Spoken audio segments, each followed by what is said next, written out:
हैं। दो लाइंस पंजाबी में।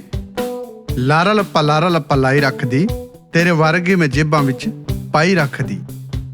ये दो पंजाबी जो लाइंस है इनका हिंदी में मीनिंग है, लारा लप्पा वर्ड जो है उसका मीनिंग है झांसे में रखना, या फिर चूरन दे देना, झांसे में रखना। मतलब मैं लारा लप्पा लाई रखती हूँ, मतलब झांसे में रखती हूँ, और तुम जैसों को अपनी पॉकेट में रखती हूँ, जेब में रखती हूँ।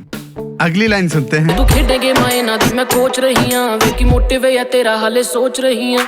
इन दो लाइन्स में सिंगर का कहना है, जो तू खेड़दा है गेमां इन्हां दी मैं कोच रही हां, तेरा मोटिव है कि मैं हाले तक सोच रही हूँ। हिंदी में इसका मतलब ये हो गया कि जो तू गेम मेरे साथ खेल रहा है इसकी मैं कोच रही हूँ, और तेरा मोटिव है क्या, मकसद है क्या, हाले तक, हाले का मतलब अभी तक सोच रही हूँ। आगे की लाइन सुनते हैं।